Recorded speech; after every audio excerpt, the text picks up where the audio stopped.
गंगा के इस शांत बहाव को देखकर कोई कह सकता है कि ये अंदर ही अंदर कितनी अशांत है। ऊपर से बिल्कुल स्थिर और अंदर दबा हुआ है एक तूफान। मेरी स्थिति भी कुछ ऐसी ही है, ऊपर से शांत और अंदर ही अंदर प्रतिशोध की एक ज्वाला।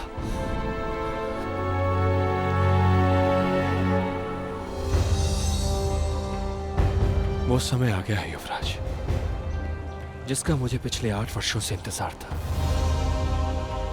मैं इंतजार कर रहा था कि तुम काशी से लौटोगे और मेरे माथे पर लगे कलंक को मिटाओगे। और उस काम के लिए आज का दिन सबसे उत्तम है। आज ऐसा क्या है आज के दिन तायता? भुजंग आज अंधेरे की शक्तियों के पास अगला निर्देश लेने जा रहा है। आज ही हमें अपना पहला कदम उठाना होगा। और फिर आर्यन, तुम्हें मुझे अपनी गुरु दक्षिणा भी तो देनी है। और प्रजा के सामने मेरी बेगुनाही को उजागर करना है। तायता, मैं अपनी जान देकर भी गुरु दक्षिणा आपके चरणों में अर्पित करूंगा।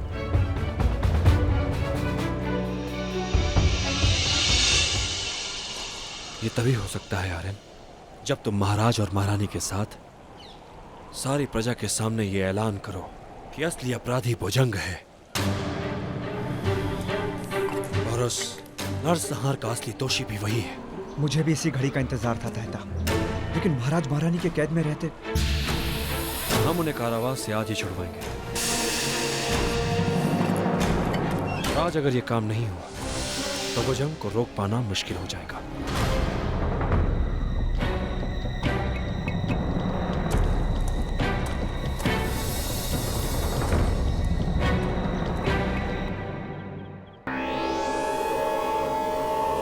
चुप रहने से काम नहीं चलेगा भुजंग। तुम एक छोटी भूल सुधारने का वादा करते हो और तुमसे उससे भी बड़ी भूल हो जाती है। और इस बार तो हद हो गई। ठीक तुम्हारे नाक के नीचे किसी ने राजकुमार आर्यन पर जानलेवा हमला किया और तुम। उस लड़की ने मेरी बेटी को बेवकूफ बनाकर नौकरी हासिल कर ली। और तुमने अपनी बेवकूफ बेटी की बेवकूफाना बातों में आकर बिना उसकी जांच किए उसे रख लिया और उसने राजकुमार आर्यन के पेट में खंजर घोंप दिया। जी में आता है कि तुमसे अपनी सारी शक्तियां छीन ले और तुम्हारी छाती में खंजर घोंप दे। मैंने आर्यन को मरने नहीं दिया, मैंने उसे बचा लिया। तुमने उसे नहीं बचाया, बल्कि राजकुमार आर्यन को बचाया है उसकी खुद की होशियारी ने। वरना उस लड़की ने तो राजकुमार आर्यन के दिल पर वार किया था। वो लड़की तुम्हारी गिरफ्त में आई और बड़ी आसानी से निकल भी गई।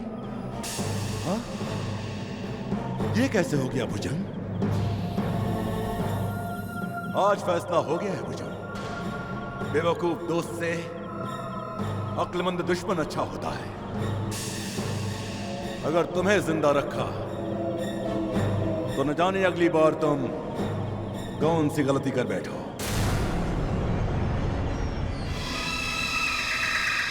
रहम, सर्वशक्तिमान रहम, बस ये समझ लीजिए कि मेरी आखिरी भूल है। मैं अब उसे तिलिस्म के अंदर ही छोड़कर दम लूंगा। सर्वशक्तिमान, ये काम सिर्फ मैं ही कर सकता हूं। मैं ही हूं जो भूतनाथ को मार सकता है। ठीक है भुजंग, एक बार और, बस आखिरी बार। बस अब ऐसा करूंगा, वैसा आखिरी बार ही होगा।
आर्यन।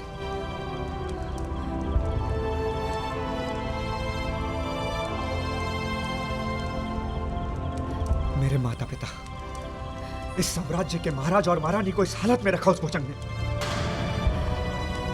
एक बेटे को उसके माँ बाप से दूर रखा। अब बहुत जल्द सारी दुनिया के सामने भुजंग की असलियत आएगी। जिस जगह उसने आपको बंदी बना के रखा था, ठीक उसी जगह सारी प्रजा के सामने मृत्युदंड दूंगा उसे, और उसके मृत्युदंड की घोषणा आप करेंगे तायता, आप। जी युवराज, पर इस वक्त हमें यहां से निकलना होगा। इससे पहले कि भुजंग को इस बारे में पता चले, हमें अपनी सारी तैयारियां कर लेनी चाहिए। आइए।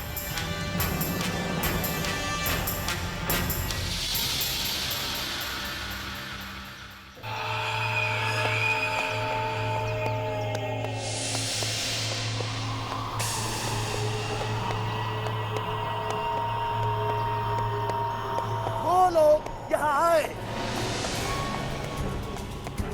और महाराज और महारानी को लेकर चले गए, वो भी भुजंग की कैसे कैसे मिट्टी के शेर पाल रखे हैं मैंने।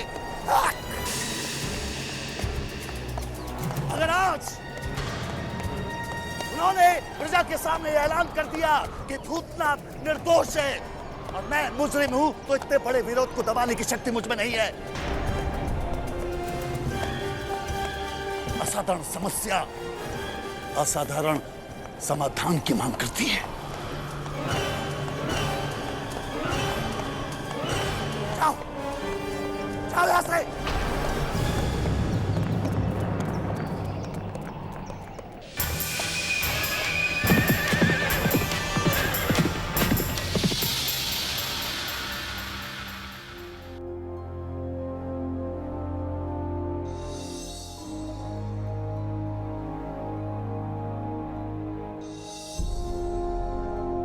हमें माफ कर दीजिए महाराज, हम इस षड्यंत्र को समझ ही नहीं पाए। भूतनाथ, आप भी हमें माफ कर दें।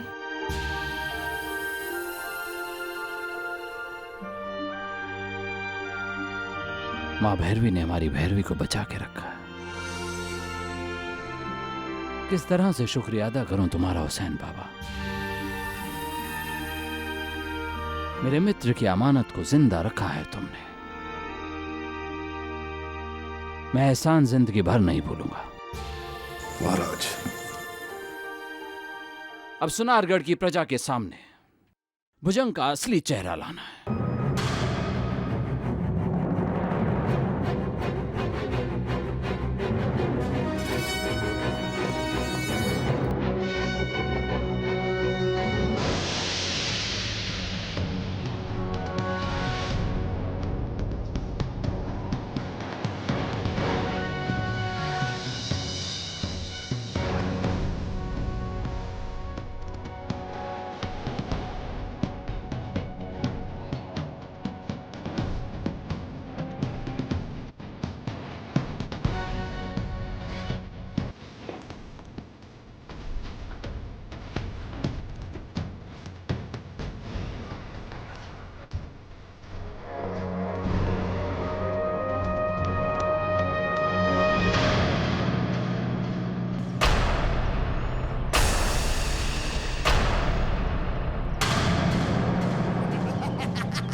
करने आए हो आर्यन?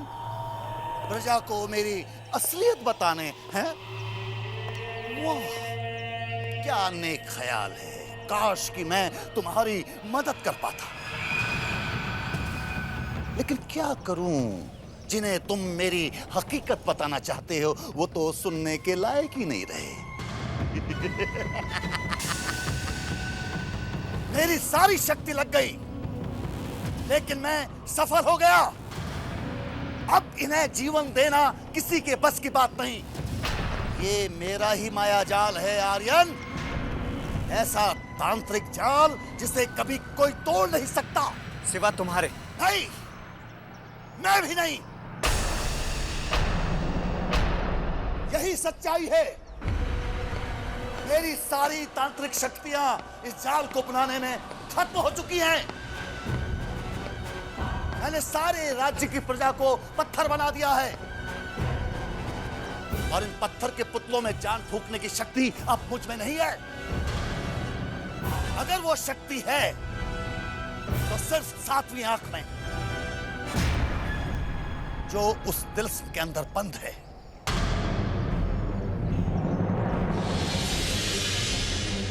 और जिसमें सिर्फ युवराज ही प्रवेश कर सकता है। अगर तुम अपनी प्रजा को जिंदा देखना चाहते हो तो वो सातवीं आंख तुम मुझे लाकर दोगे। बोलो आर्यन, बचाना चाहोगे अपनी प्रजा को? जल्दी बोलो, मेरे पास समय बहुत कम है।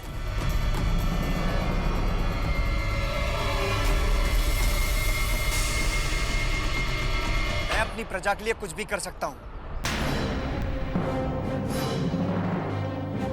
मैं उस तिलिस्म में जाने के लिए तैयार हूं।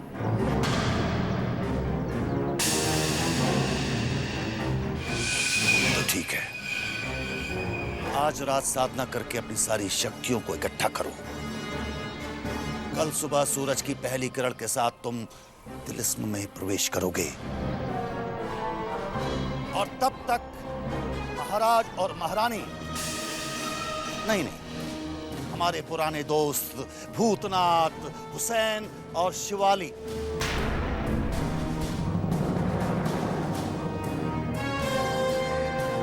राजकुमारी भैरवी हमारे साथ महल में रहेंगे। चिंता मत करो युवराज, तुम्हारे माता पिता हमारे साथ महल में रहेंगे राजा रानी की तरह। लेकिन तब उनकी प्रजा उनके साथ नहीं होगी। जब तक तुम सातवीं आंख लेकर वापस नहीं आते तब तक वो हमारे साथ ही रहेंगे। इसके बाद तुम्हारा राज्य और तुम्हारे माता पिता तुम्हें वापस मिल जाएंगे।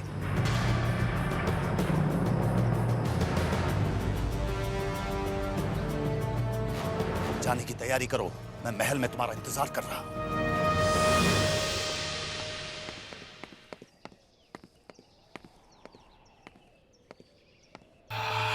मुझे सिर्फ आर्यन से काम है। जब तक वो वापस नहीं आ जाता, मुझे महाराज और महारानी की जरूरत है। वैसे भी ये लोग मेरे लिए सरदर्द से कम नहीं। इनका सर कलम कर दो और भैरव बाबा के सामने चढ़ा दो। जाओ।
कहाँ गया?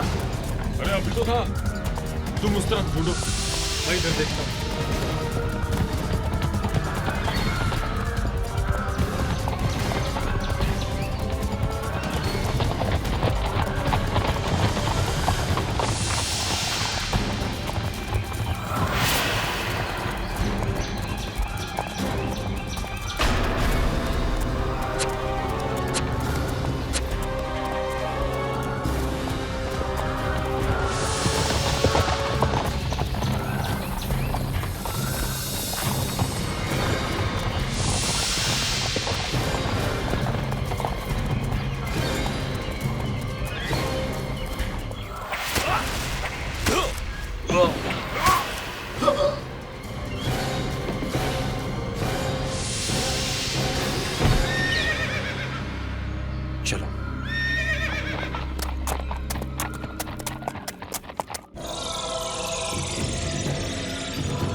युवराज आर्यन,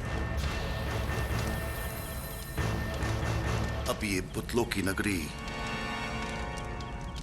सोनारगढ़ नहीं, पाषाणगढ़ कहलाएगी। आपने अपनी आंखों के सामने लोगों को जीते जी बुद्ध बनते हुए देखा है। आपने अपने इस तुच्छ सेवक की जो ताकत के दर्शन किए हैं, वो कोई वसंत उत्सव में होने वाला मदारी का खेल नहीं है जो सिर्फ इनाम के लालच में खेला गया हो। ये खेल मैंने अपनी कामयाबी के लिए खेला है, और इस खेल में अब पत्थर बनने की बारी तुम्हारे माता पिता, तुम्हारी प्यारी राजकुमारी भैरवी और वो गुरु घंटाल भूतनाथ, नाश विनाश सर्वनाश।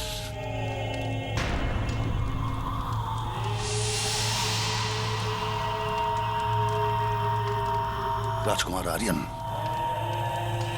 अब अगर तुम उन्हें बचाना चाहते हो तो मेरे सवालों का जवाब तुम्हें हाँ या ना में देना होगा। क्या तुम तिलिस्म में प्रवेश करोगे?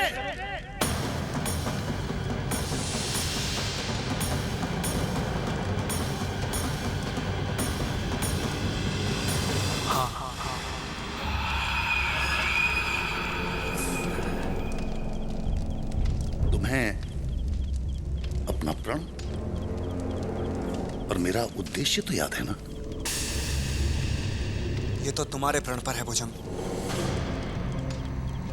जानता हूं, इसीलिए तो बोल रहा हूं। भीख भिखारियों की इच्छा से नहीं दी जाती। जिनके हाथ शुरू से ही बंधे हों वो शर्तों की बोलियां नहीं बोलते। मैं तुम जैसे विश्वासघाती मक्कार पर विश्वास कैसे करूं भुजंग? तुम्हें उनका आदर करना चाहिए, वरना वो तुम्हें यतीम बना देंगे। नाश! विनाश! सर्वनाश! समय बर्बाद मत करो भुजंग। इस समय मेरी अवस्था ऐसे हाथी की है जो दलदल में फंसा हुआ है। उसे तो मेंढक भी लात मारेगा।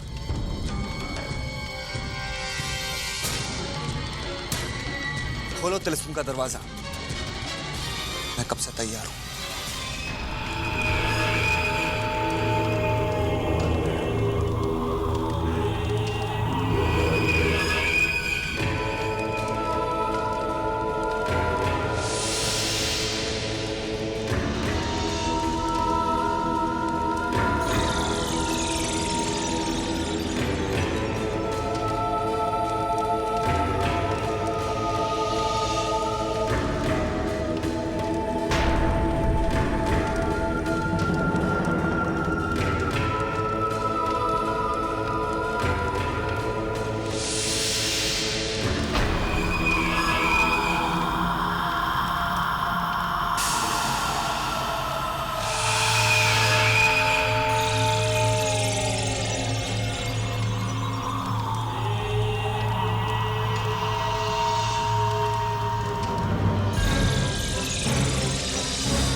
कुछ देर बाद तुम यहां से बहुत दूर चले जाओगे युवराज,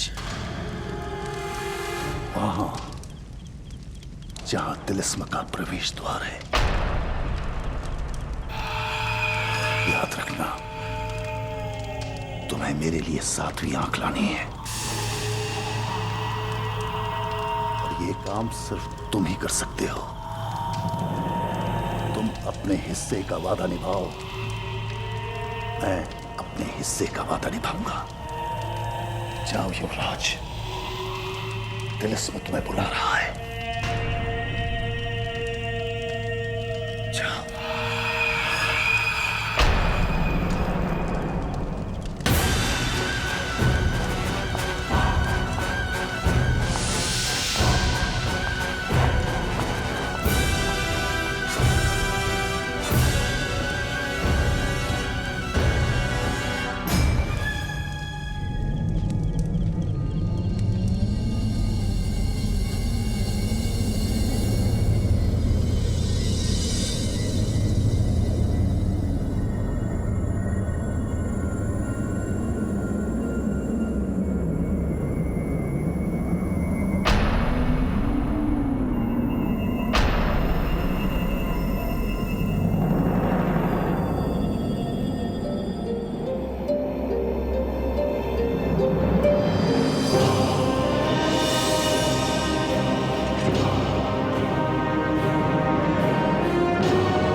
सप्तश्वारत्मारूढम् प्रचण्डं कश्यपपद्मजम् श्वेतपद्माधरं देवम् त्वं सूर्यं प्रणमम्यहम्।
अपने पांव आगे मत बढ़ाना, वरना होने वाले नुकसान के जिम्मेदार तुम खुद होगे। इस वक्त तुम रत्नापुरी तिलिस्म के मुख्य द्वार पर खड़े हो। यहां दिखाई देने वाली हर चीज के अस्तित्व का अर्थ वो नहीं है जो तुम समझते हो, तुम जानते हो। यहां जो कुछ है वो है भी और नहीं भी। यहां दर्पण भी सत्य नहीं बोलता। आपने मुझे यहाँ का सत्य बताया, इसलिए आप सत्य हैं, बड़े हैं। प्रणाम करता हूं। मैं तुम्हें सावधान करता हूं। यहां लावा में दिखाई देने वाले 5 पत्थर हैं। इनसे होकर ही तुम्हें मुझ तक पहुंचना होगा। याद रहे, जब भी तुम पत्थर पर पहुंचोगे, मैं तुमसे एक सवाल पूछूंगा। यदि सवाल का जवाब सही हुआ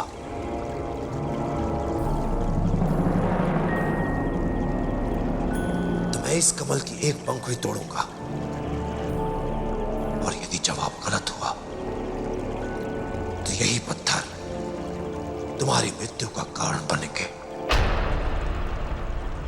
5 पत्थर, 5 कमल की पंखुड़ियां, 5 प्रश्न और 5 मृत्यु द्वार। यदि तुमने जवाब सही दिया तो तिलिस्म के अंदर रखा हुआ है एक सुरक्षित उपहार। उपहार जो तुम्हें देगा अथाह, अपार ऐश्वर्य, शक्ति और ब्रह्मांड को नियंत्रित करने की क्षमता। सोच लो, एक तरफ मृत्यु है और दूसरी तरफ तुम्हारा उद्देश्य। ये लक्ष्य प्राप्ति की प्रतियोगिता है। तुम प्रतियोगिता के लिए तैयार हो? मैं सूर्यवंशी हूं, जो सिर्फ लक्ष्य देखता है, परिणाम नहीं। पहले पत्थर पर आ जाओ।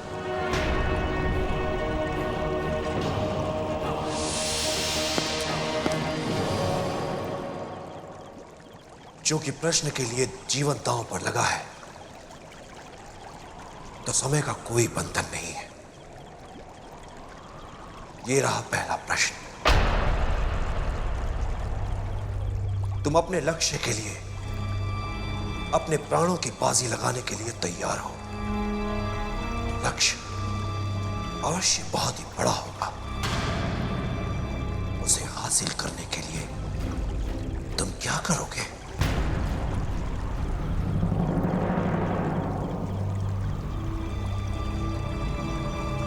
बड़े लक्ष्य की प्राप्ति के लिए क्या करना चाहिए? वही करना चाहिए जो मैंने किया है।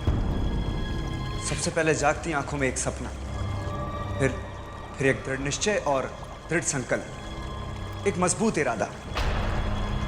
और जब आत्मविश्वास के पंख लगते हैं ना, फिर सामने कुछ नहीं रहता। लक्ष्य पाने वाला स्वयं लक्ष्य हो जाता है।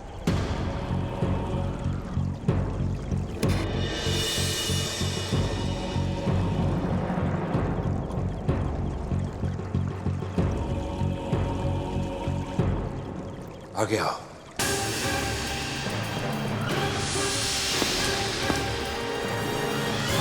सफलता का द्वार कैसे खुलता है? साहस दिव्य पुरुष, साहस, समर्पण और संपूर्ण निष्ठा।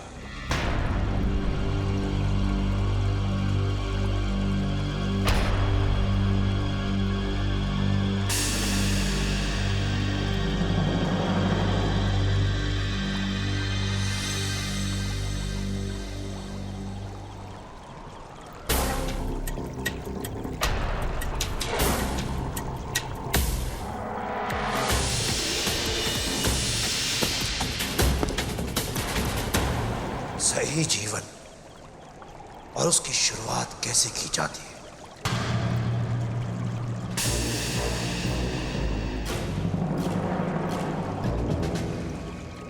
मैं ये अच्छे तरीके से जानता हूं कि सिर्फ जन्म लेना ही सही जीवन की शुरुआत नहीं है। सही जीवन का उदय तब होता है जब अंदर की आंखें खुलती हैं और ज्ञान का प्रकाश होता है। सही जीवन का उदय शिक्षा से होता है, क्योंकि शिक्षा ही इंसान और पशु का भेद बताती है। और अब जब ज्ञान आता है तो भय भाग जाता है। भय से मुक्ति ही सही जीवन की शुरुआत है।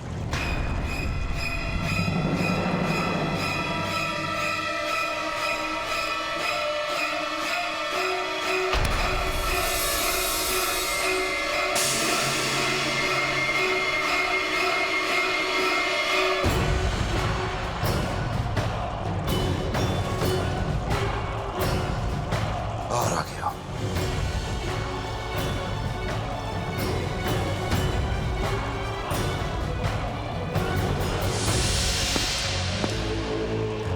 जिसे तुम साहस कहते हो, वो क्या है? साहस जो निडर है, निर्भय है। साहस तो हर अर्जुन रूपी इंसान के हृदय में बसा हुआ कृष्ण है। साहस गुरु का दिया हुआ सही मार्गदर्शन है, जो विवेक को जगाता है।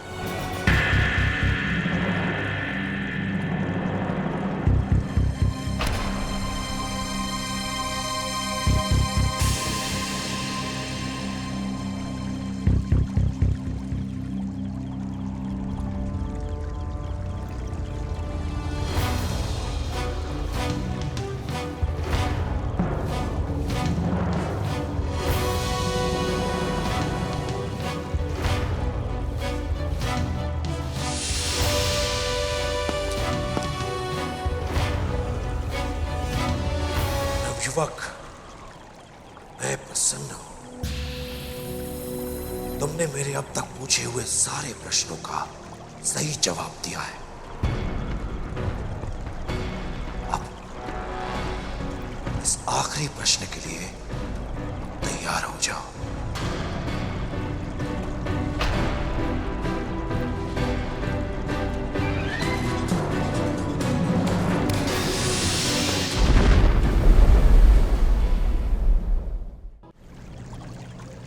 तुम धीर हो, गंभीर हो, प्रवीण हो, विशेष हो। तुम्हारे बारे में जो सदियों पहले मैंने भविष्यवाणी की थी, तुमने उसे बिल्कुल सही साबित किया है। हर स्थिति में जूझ सकते हो। तुम हर स्थिति को अपने अनुकूल बना सकते हो। तुम साहसी हो, पराक्रमी हो। मैंने तुम्हारे साथ जो कुछ किया वो चलता, किंतु इस वक्त तुम तिलिस्म में प्रवेश कर चुके हो, जहां सब कुछ ऐसे ही होने वाला है। छलावा ही तिलिस्म का विधान है, लेकिन तुम उचित समय पर वार को रोकना जानते हो। ये मेरे गुरु की कृपा, मां का आशीष और पिता के प्राप्त संस्कार है। क्या मैं आपके चरण स्पर्श कर सकता हूं? अवश्य युवराज। तुम्हें आशीष देकर आशीष देने वाला ही धन्य हो जाता है।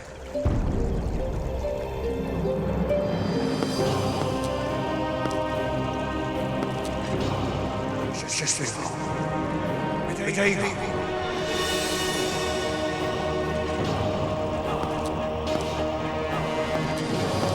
भूतनाथ प्रथम तुम्हारे लिए भगवान एकलिंग और मां भवानी से प्रार्थना करूंगा। मैं आभारी हूं आपका दिव्य पुरुष।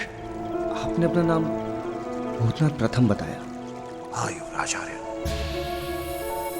मेरा वंशज भूतनाथ चतुर्थ इस समय सोनारगढ़ की सेवा कर रहा है, और मैंने ही तुम्हारे पूर्वज महाराज भानु प्रताप सिंह के लिए इस तिलिस्म की रचना की थी। मैं ही इस तिलिस्म का रक्षक हूं और इस तिलिस्म के नियमों से बंधा हुआ हूं। अब ध्यान से सुनो। मृत्यु से बचने के लिए मैंने तुम्हारी जो परीक्षा ली, वो सिर्फ एक नमूना थी। अब यहां ऐसी स्थितियां बनी रहेंगी। रत्नापुरी के मुख्य द्वार में प्रवेश करते ही तुम्हें 7 अलग अलग ऐसे लोगों से निकलना होगा जो तुम्हारी कल्पना से भी परे हैं। यहां तुम्हें अपने आत्मबल का सहारा लेना होगा। सावधान रहोगे तो विजयी बनोगे, क्योंकि तुम्हारी आत्मा शुद्ध है। चल रही थे युवराज आर्यन मुख्य तिलिस्म में 7 दिव्य मणियों को प्राप्त करना ही तुम्हारा लक्ष्य है। 7 दिव्य मणियां? हाँ, ये 7 अद्वितीय दिव्य मणियां हैं। इच्छा मणि, पारस मणि, रक्त मणि, नील मणि, शंख मणि, वज्र मणि। 7 लोग, 7 मणियां, 7 अद्भुत दिव्य मणियां जिसके पास होंगी उसे प्राप्त होगा एक अनमोल दूरा काटा। और ये दूरा काटा है अनमोल, अद्भुत, अद्वितीय सोने का नारियल। और जब ये दूरा काटा इन दिव्य 7 मणियों की माला में जड़ जाएगा तो उससे प्राप्त होगी दिव्य शक्ति से भरपूर एक नेत्रमणि। ये नेत्रमणि इसी दूरा काटा में सुरक्षित है। इस नेत्रमणि के पीछे कई लोभी, कई अन्य लोगों की दुष्ट आत्माएं पड़ी हैं। ये नेत्रमणि जिसके पास होगी समस्त ब्रह्मांड पर राज करेगा। जो चाहेगा वही होगा, जो मांगेगा उसे मिलेगा।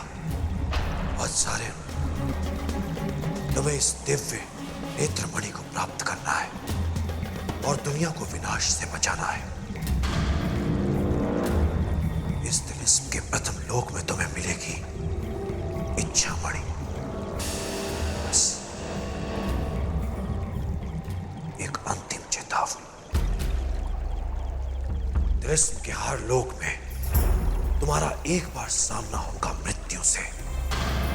7 लोक, 7 मृत्यु। तुम एक बार भी हार गए तो जिंदगी भर तुम इस तिलिस्म में भटकते रहोगे। भय रहित हो, इसीलिए नायक कहलाओगे। शिव की शक्ति का मुख्य स्रोत है उसका तीसरा नेत्र। अपने अंदर उस तीसरे नेत्र को उजागर करो, तभी तुम्हें विजय का द्वार मिलेगा। आर्यन, अपने इस महाअभियान के प्रथम लोक के लिए तैयार हो जाओ।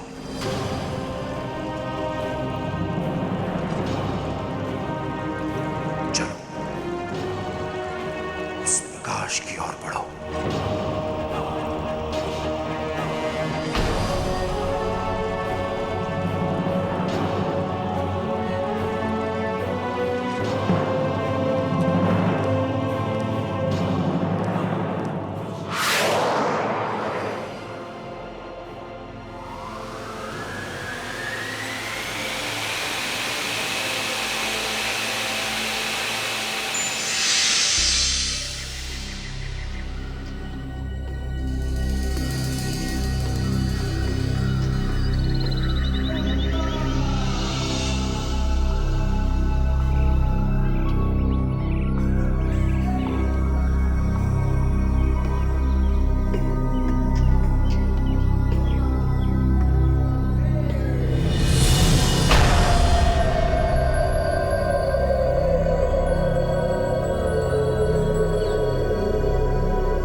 ये किस लोक में आ गया हूं मैं? जहां 3 सूरज हैं